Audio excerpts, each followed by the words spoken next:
Hello dear friends, कैसे हैं आप लोग सारे अच्छे होंगे।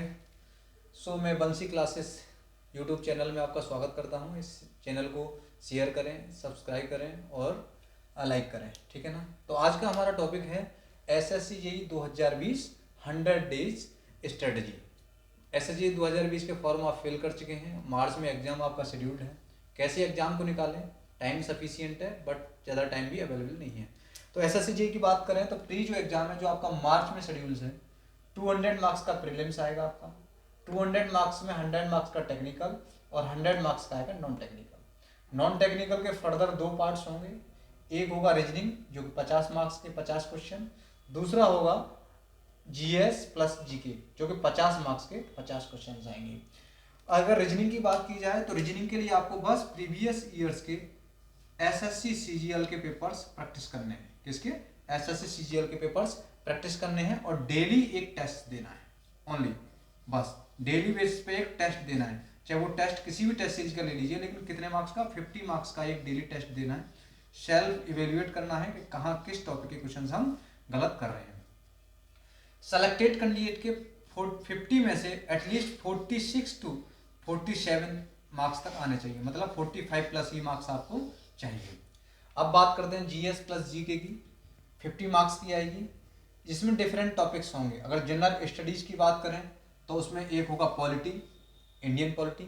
इसमें basic principles, articles, important amendments and constitutional body, non constitutional body. और इसके लिए सोर्स है प्रीवियस ईयर्स क्वेश्चंस, चाहे वो रेलवे के, एसएससी सीजीएल के। और दूसरा जो टॉपिक है इसमें लगभग 3 to 5 मार्क्स की पॉलिटी आती है। लगभग 3 to 5 मार्क्स के जो आपको क्वेश्चंस मिलेंगे वो पॉलिटी के मिलेंगे। पॉलिटी आपको अच्छे से पढ़ना हर बार आती है। दूसरा जो जीएस का जो पार्ट है वो है हिस्ट्री। हिस्ट्री के 3 से 4 क्वेश्चन मिलते हैं, 4 से 5 भी कभी कभी हो जाते हैं। हिस्ट्री में क्या 3 पार्ट्स में है, एक एशियंट है, मिडिवल है, मॉडर्न इंडिया है। तो एशियंट इंडिया से ज़्यादा क्वेश्चन नहीं आते हैं, उसमें केवल इंडस वैली सिविलाइजेशन को आपको अच्छे से पढ़ना है। उसमें जैसे हड़प्पा हो गया, मोहनजोदड़ो हो गया, कालीबंगन हो गया, तो बस ज़्यादा इंपॉर्टेंट, बस लिटिल बिट इंट्रोडक्शन आपको लेना है। ज़्यादा फोकस करना है मिडिवल और मॉडर्न इंडिया पे, और स्पेशली ऑन मॉडर्न इंडिया, ठीक है ना। मॉडर्न इंडिया अच्छे से पढ़ना है, एक सीक्वेंस में पढ़ना है। 1857 से लेकर के कब पुर्तगीज आए, कब डच आए, कब ईस्ट इंडिया कंपनी आई, कब आए आपके फ्रेंच आए।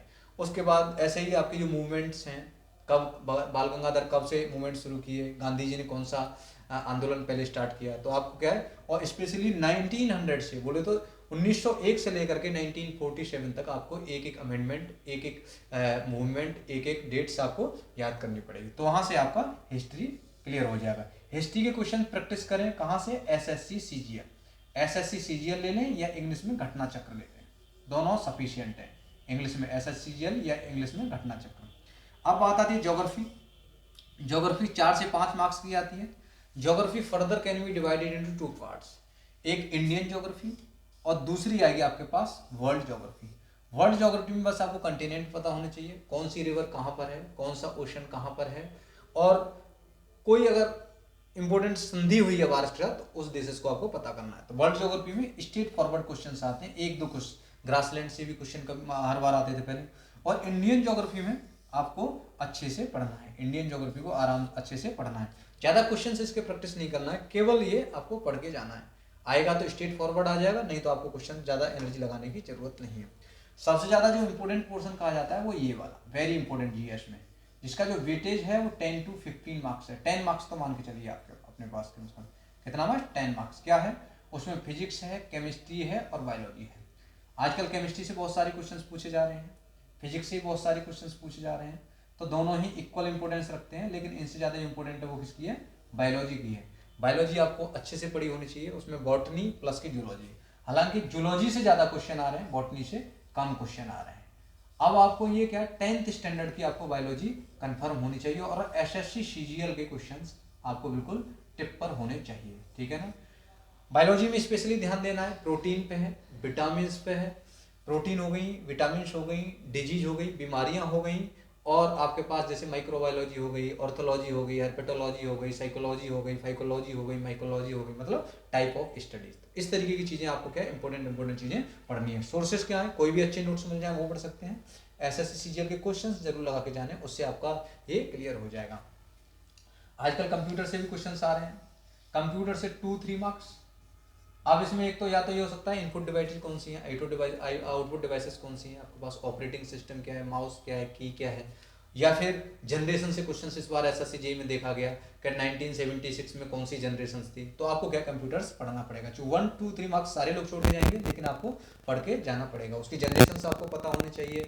और कोई नया अगर ऐप लॉन्च हुआ है तो वो आपको पता होना चाहिए। जैसे ब्रांड्स को लेकर के इस बार की एक ऐप आई थी, आरबीआई ने यूज की थी, जो मानी ऐप थी, तो आपको ऐसी ऐप्स वगैरह पता रहना चाहिए। करंट अफेयर्स का वेटेज बढ़ता जा रहा है आजकल। करंट अफेयर्स देखने आपको, करंट अफेयर्स देखने लास्ट 6 to 8 मंथ के एटलीस्ट, इतना तो आपको देख के जाना है, ठीक है ना, लास्ट 6 to 8 मंथ्स के। जैसे अभी आपको क्या है तो दिसंबर तक का या दिसंबर जनवरी तक का आपको करंट अफेयर्स का देख के जाना पड़ेगा, क्योंकि फरवरी मार्च में आपका एग्जाम है। कैसे पढ़ें करंट्स, कैसे पढ़ना है, कोई पॉलिटिकल इशू देखना है। जैसे अभी क्या है, यूएसए में आपका क्या हुआ है, इलेक्शन हुआ है, किसका, प्रेसिडेंट ऑफ द यूएसए का। तो उससे रिलेटेड आपको देखना है कि इंडियन प्रेसिडेंट और पोटास में क्या डिफरेंस है, मतलब भारत का राष्ट्रपति और यूएसए का राष्ट्रपति किस पार्टी का बना है, कितने साल का टर्नओवर उसका होता है, दूसरा कितनी बार एक यूएसए का पर्सन प्रेसिडेंट बन सकता है। तो ये पॉलिटिकल इशू हो गया। ऐसे ही अभी जैसे बिल चल रहे हैं, जैसे CAA आया था, इस बार फुल फॉर्म उसकी पूछ ली, CAB की फुल फॉर्म पूछ सकते हैं, NRC की फुल फॉर्म पूछ सकते हैं।